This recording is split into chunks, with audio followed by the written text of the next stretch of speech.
తోట వచ్చేసింది, మా ఊరు వచ్చేసింది అంది సీతాకోకచిలుక. గుమగుమలు ఎక్కువయ్యాయి. రకరకాల సంగీతం వినిపిస్తుంది. తేనెటీగలు హడావిడిగా పరిగెత్తుతున్నాయి. కందిరీగలు కూడా తిరుగుతున్నాయి. సీతాకోకచిలుకలు ఇంకా ఎన్నో రంగులు ఉన్నాయి.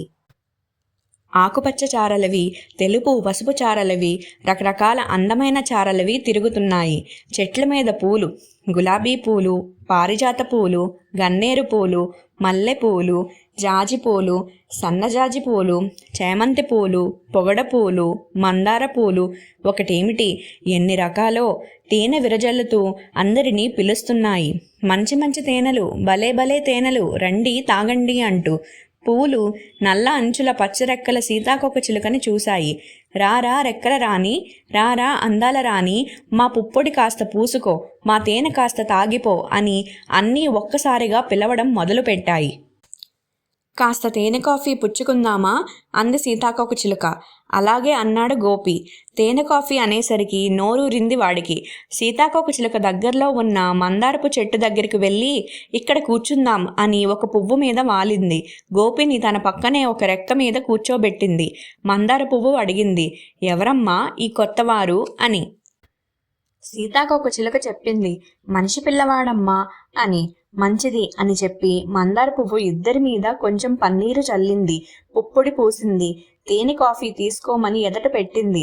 సీతాకోకచిలుక తను తాగి గోపిని కూడా తాగమంది. ఎలా ఉంది ఈ కాఫీ అని అడిగింది. చాలా బాగుంది అన్నాడు గోపి. మరి కాస్త తీసుకుంటావా అంది సీతాకోకచిలుక. మొహమాట పడకండి, మరి కాస్త తీసుకోండి అంది మందార పువ్వు కూడా. చాలు చాలు, ఇక నా కడుపు పట్టదు అన్నాడు గోపి. ఇప్పుడు వాడి పొట్ట కూడా చిన్నదైపోయిందిగా. అయితే మనమేమీ ఇవ్వనక్కర్లేదా ఈ తేనె కాఫీ తీసుకున్నందుకు అని సీతాకోక చెవిలో గొనిగాడు గోపి. అక్కర్లేదు, ఇక్కడ అంతా ఊరికనే. ఎటొచ్చి మనం వీళ్ళిచ్చిన పుప్పొడి ఇంకొకరికి, వాళ్ళిచ్చినది మరొకరికి తీసుకుపోయి ఇస్తూ ఉండాలి. ఆ పని చేసినట్లయితే కావలసినప్పుడల్లా తేనె కాఫీ తాగొచ్చు. ఇక పోదామా అని లేచింది సీతాకోకచిలుక. గోపిని మళ్ళీ వీపు మీద ఎక్కించుకొని మందార పువ్వు అందించిన పుప్పొడి తీసుకొని బయలుదేరింది. మరొక మందార పువ్వు దగ్గరికి వెళ్ళింది. అంతకు ముందు తెచ్చిన పుప్పొడి ఆ పువ్వుకిచ్చి ఆ పువ్వు నుంచి కొత్త పుప్పొడి తీసుకొని మరలా తేనె త్రాగి గోపి చేత కూడా బలవంతం చేసి త్రాగించి బయలుదేరింది మళ్ళీ. తోటలో తిరుగుతున్న సీతాకోకచిలుకలన్నీ నల్ల అంచుల పచ్చరెక్కల సీతాకోకచిలుక ఎవరినో తీసుకువస్తుందని చూసి ఆమె చుట్టూ మూగాయి.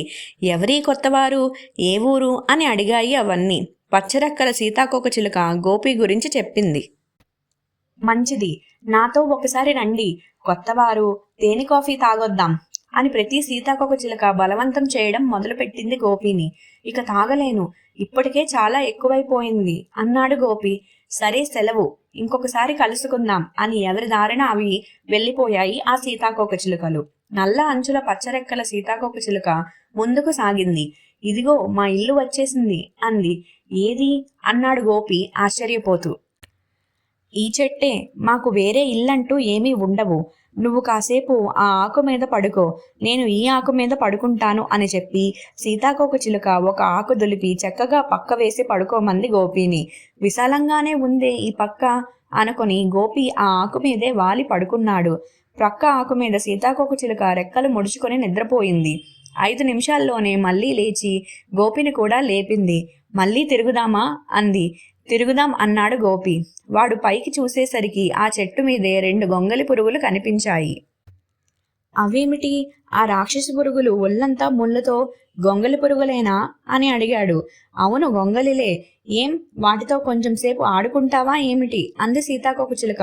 చాచా, గొంగలితో ఎవడాడుకుంటాడు, అవి అంటే నాకు చెడ్డ అసహ్యం అన్నాడు గోపి. నేనంటే అసహ్యం లేదా అని నవ్వింది సీతాకోకచిలుక. లేదు, నువ్వు చాలా బాగుంటావు, నీ రెక్కలు చాలా అందంగా ఉంటాయి, కానీ అవో నల్లగా ఒళ్ళంతా ముళ్ళతో అసహ్యంగా ఉంటాయి అన్నాడు గోపి. మరి అవి నా బిడ్డలే కదా, మేం చిన్నప్పుడు అలాగే ఉంటాం, పెద్దయిన తర్వాత ఇలా అవుతాం అంది సీతాకోకచిలుక. నిజంగా గొంగలి పురుగులు సీతాకోకచిలుకలు అవుతాయన్నమాట అన్నాడు గోపి. అవును, అందుకే మా బిడ్డలతో కాసేపు ఆడుకో అని చెప్పి సీతాకోకచిలుక ఒక గొంగలి దగ్గరకు వెళ్ళింది. అబ్బాయ్, నీకోసం ఒక స్నేహితుడిని తీసుకువచ్చానురా చిట్టిబాబు అంది ఆ ముద్దు బిడ్డతో. ఆ ముద్దు గొంగలి తిండి తొందరలో పడి తిరిగి చూడలేదు. సీతాకోకచిలుక మళ్ళీ చెప్పింది. గొంగలి మరో ఆకుముక్క నోట్లో కుక్కుకొని తల ఎత్తకుండానే, ఆడుకోవడానికి నాకు తీరిక ఎక్కడా, నేను ఇంకా బోలెడు ఆకులు తినాలి, ఎంత తినాలో అంటూ మళ్ళా పొట్ట నింపుకునే గొడవలో మునిగిపోయింది. సీతాకోకచిలుక రెండో గొంగలి దగ్గరకు వెళ్ళింది. దానితోనూ చెప్పింది, అబ్బాయ్, నీతో ఆడుకోవడానికి మంచి స్నేహితుడిని తీసుకువచ్చానురా అని. ఆ గొంగలి కూడా తిండి పనిలోనే మునిగిపోయింది. అయినా తల కొంచెం ఎత్తి గోపిని ఒకసారి చూసి, ఉండు, ఈ కాస్త ఆకు తినేయని, తర్వాత మాట్లాడుకుందాం అంది ఆయాసపడుతూ. మిగిలిన ఆకు కరా కొరికివేయడం మొదలుపెట్టింది. గోపి, సీతాకోకచిలుక అలాగే అని ఆగారు. గొంగలి తిండి పూర్తయింది. ముందుకు జరిగి కొమ్మ మీదకి వచ్చింది. ఇంకా ఆడుకుంటారా బుజ్జి తండ్రి అని అడిగింది సీతాకోకచిలుక ముద్దుతో. ఇంత తిండి తినడం వల్ల ఆయాసంగా ఉంది, మంచి నిద్రొస్తుంది అంటూనే నిద్రపోయింది ఆ బుజ్జి తండ్రి. నిద్రమత్తులో క్రిందికి దొర్లిపోయింది. కానీ చటుక్కున క్రింద ఉన్న ఇంకో కొమ్మ పట్టుకొని దానిమీదే సర్దుకొని ఇట్టే గుర్రు పెట్టడం మొదలు పెట్టింది ఆ బుజ్జి తండ్రి గొంగలి. సీతాకోకచిలుక విసుక్కుంది. నా బిడ్డలింతే నాయనా, ఉత్త ముద్దుగడ్డాలు, తినడం పడుకోవడం తప్పితే మరో పని లేదు, ఆటాపాట అసలే లేదు అని చెప్పి గోపిని మళ్ళీ వీపు ఎక్కించుకొని తమ ఊరి విశేషాలు చూపించడానికి బయలుదేరింది. ఇంతలో ఒక మూల నుంచి పెద్ద గోల వినిపించింది. కేకలు, అరుపులు, ఈలలు ఇంకా దగ్గరకు వస్తున్నాయి.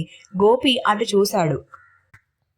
అయ్య బాబో, రాక్షసులు, 4 రాక్షసులు అని అరిచి వెంటనే, కాదు, రామిగాడు శంకరిగాడు వాళ్ళును. ఒరే రామిగా, శంకరిగా, సుబ్బిగా, సాంబిగా, నన్ను కనుక్కోలేరు రోయ్ మీరు, కొత్త రకం విమానం మీద ఎగురుతున్నాను చూడండి రోయ్ అని కేకలేశాడు గోపి సంతోషంతో. రామిగాడు వాళ్ళు వాడి స్నేహితులే, వాళ్ళు అల్లరి వాళ్ళే.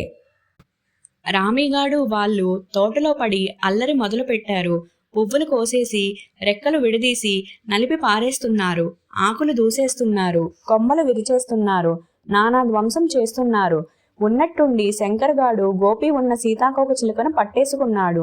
సీతాకోకచిలుక గోపితో చెప్పింది, నా మీద నుంచి దూకేయ్, లేకపోతే నిన్ను కూడా చంపేస్తాడు అని. గోపి దూకేశాడు. కాళ్ళు విరిగిపోతాయేమోనని అనుకున్నాడు కానీ క్రిందకు తేలికగానే పడి లేచాడు. శంకర్గాడు సీతాకోకచిలుక నల్ల అంచుల పచ్చిరెక్కలు పీకి పారేశాడు. నల్లంచుల పచ్చరెక్కల సీతాకోకచిలుకలు రెక్కలు పోగొట్టుకొని క్రింద గోపి పక్కనే పడింది. ఇప్పుడది నల్లంచుల పచ్చరెక్కల సీతాకోకచిలుక కాదు, అందాల రాణి కాదు, వట్టి పురుగు మాత్రమే అయిపోయింది. బాధతో విలవిల కొట్టుకుంటున్న పురుగు. అది చూసి గోపి చాలా బాధపడ్డాడు. ఏం చెయ్యాలో తోచక పక్కనే నిలబడి కన్నీళ్లు కాచాడు. బాధపడుతూనే మూలుగుతూనే సీతాకోకచిలుక గోపితో అంది, త్వరగా పక్కకు పరిగెత్తు, వాళ్ళు మళ్ళీ ఇటే వస్తున్నారు, వాళ్ళ కాళ్ళ కింద పడి చచ్చిపోతావు, పరిగెత్తు, త్వరగా పరిగెత్తు అని. గోపి సమయానికి ప్రక్కకు పరిగెత్తాడు కానీ లేకపోతే రామిగాడు వాళ్ళ కాళ్ళ కింద పడి పచ్చడైపోయిను. రామిగాడు రెక్కలపోయిన సీతాకోకచిలుక మీద నుంచే నడిచిపోయాడు. అయ్యో అయ్యో అని అరిచాడు గోపి. దగ్గరకు పరిగెత్తుకు వెళ్లి చూశాడు. ఆ పురుగు 2 నిమిషాల ముందు వరకు నల్ల అంచుల పచ్చరెక్కల సీతాకోకచిలుక ఇప్పుడు కొన ఊపిరితో ఉంది. గోపికి ఏడుపు వచ్చింది. ఏడవకబ్బాయ్, చూసావా మా కష్టాలు, ఎప్పటికప్పుడు చావు మా మీదికి వస్తూనే ఉంటుంది. నువ్వు ఇంకెప్పుడు మాలాంటి చిన్న ప్రాణాలని బాధ పెట్టవు కదూ, మంచి పిల్లవాడిగా ఉంటావు కదూ అంటూనే చచ్చిపోయింది ఆ నల్ల అంచుల పచ్చరెక్కల పోయిన సీతాకోకచిలుక. దానికోసం ఏడ్చేవారెవరూ లేరు గోపి తప్ప. గోపి మాత్రం చాలా ఏడ్చాడు. తనను మోసుకు వచ్చిన సీతాకోకచిలుక, దోమదాడి నుంచి రక్షించిన రంగురెక్కల రాణి, తేనెలు తాగించిన అందాల రాణి ఇక లేదు. నల్ల అంచుల పచ్చరెక్కలు ఒక ప్రక్కన పడి ఉన్నాయి. పురుగు ఒక పక్క కదలకుండా పడి ఉంది. గోపి కొంతసేపటికి కళ్ళు తుడుచుకున్నాడు. కింద రాలిన 4 గులాబీ రేకులు ఈడ్చుకుంటూ వచ్చాడు. నల్లంచుల పచ్చరెక్కల సీతాకోకచిలుక మీద కప్పివేశాడు. విచారంతో ముందుకు నడిచాడు. తోటలో శంకర్గాడు వాళ్ళు ఇంకా అల్లరి చేస్తూనే ఉన్నారు. వాళ్ళని చూసేసరికి గోపికి మండుకు వచ్చింది. దగ్గరకు పరిగెత్తుకు వెళ్ళి ఒరేయ్ వెధవల్లారా, నేను రేపు మీ పని పట్టించకపోతే చూడండిరా అని అరిచాడు. అక్కడ దొరికిన ఒక పుల్ల తీసుకొని శంకరగాడి కాళ్ల మీద కొట్టడం మొదలుపెట్టాడు. శంకరగాడికి ఈగ వాలినట్టు కూడా లేదు. గోపి వాడి కాలు ఎక్కి గట్టిగా కరిచాడు. ఏదో చీమ కుట్టింది రోయ్ అని శంకరగాడు కాలు గట్టిగా విదిలించాడు. గోపి దూరంగా గడ్డిలో పడ్డాడు. ఆ గడ్డిలో నుంచి బయటికి రావడానికి చాలాసేపు పట్టింది వాడికి. రామిగాడు వాళ్ళు అల్లరి చేస్తూ ఏం చేశారంటే, ఒక కరివేప పువ్వులో తేనె పుచ్చుకుంటున్న ఒక కందిరీగను చెదరగొట్టారు. దానికి కోపం వచ్చింది. అది వెళ్లి తన వాళ్ళని నలుగురిని వెంట పెట్టుకొని వచ్చింది. అన్ని కందిరీగలు అల్లరి పిల్లల మీదకి రివ్వున వచ్చి పడ్డాయి. దాంతో రామిగాడు వాళ్ళు భయంతో పరిగెత్తడం మొదలు పెట్టారు. ఒకళ్ళ మీద ఒకళ్ళు పడుతూ లేస్తూ తలకాయలు ఢీకొట్టుకుంటూ ఇటు వంగొని అటు వంగొని పరిగెత్తుతున్నారు. వాళ్ళ గడ్డాలు చితికాయి, తలకాయలు బొప్పు పెట్టాయి, మోచేతులు మోకాళ్ళు కొట్టుకుపోయాయి. 4 నిమిషాల్లో వాళ్ళు తోట ఖాళీ చేసి పారిపోయారు. గెలిచామన్న గర్వంతో వెనక్కి వచ్చింది కందిరీగల దండు. తోటలోని చెట్లు, పూలు, పురుగులు, తేనెటీగలు వగైరా అన్నీ భలే కందిరీగల దండుకు జై అని అరిచాయి. గోపికి కందిరీగలంటే చాలా భయం. కానీ వాడు కూడా ఇప్పుడు వాటిని మెచ్చుకోకుండా ఉండలేకపోయాడు. గట్టిగా కుట్టి తరిమేయాల్సింది వెధవలకి, తగిన శాస్తి అయ్యుండను అని అనుకున్నాడు. ఏం చేయడానికి తోచక దగ్గర ఉన్న ఒక చిన్న మొక్క మీద ప్రాకి 2 కొమ్మలు కలిసే చోట కాళ్ళు వేలాడేసుకొని కూర్చున్నాడు. ఇంకా ఏం చెయ్యాలి అని ఆలోచించడం మొదలుపెట్టాడు. వాడి పని ఇప్పుడు పెద్ద చిక్కులో పడింది. తనను తీసుకువచ్చిన సీతాకోకచిలుక చచ్చిపోయింది. తననింక ఇంటికి తీసుకెళ్లేవారెవరు? ముందు తను మామూలు వాడుగా కాడేమో, ఇలాగే అంగుళంలో 6వ వంతు మనిషిగా ఉంటే ఎంత ప్రమాదం అని అనుకుంటూనే ఉన్నాడు. ఇంతలో వాడి మీద ఏదో నీడ పడింది. పైకి చూశాడు. ఒక పెద్ద పక్షి, పిచ్చుక వాడికేసి చూస్తుంది. గోపి మొక్క మీద నుంచి దూకేసి ఎండు ఆకుల క్రింద దాక్కున్నాడు. పిచ్చుక వాడి కోసం వెతికి వెతికి వెళ్ళిపోయింది. ఇదిగో ఇలాగే ఉంటుంది. ఇంతే ఉంటే ఏ నిమిషంలోనైనా చచ్చిపోవచ్చు తను. అమ్మా నాన్న వాళ్ళు తన కోసం బెంగపెట్టుకోరు, అన్నయ్య కూడా బెంగపెట్టుకుంటాడు. ఇలా అనుకోగానే గోపికి వెంటనే మామూలు వాడైపోయి ఇంటికి వెళ్ళిపోవాలనిపించింది. కానీ వెళ్ళడం ఎలా? అటు పోతున్న తేనెటీగల్ని పిలిచాడు. తరువాత వస్తాంలే, తొందర పని మీద పోతున్నాము. అవతల అవిసె పువ్వు నూనెని బోలెడంత కోటకు చేర్చవలసి ఉంది అంటూ ఆగకుండానే ఎగిరిపోయాయి అవి. సీతాకోక చిలుకలను అడిగాడు.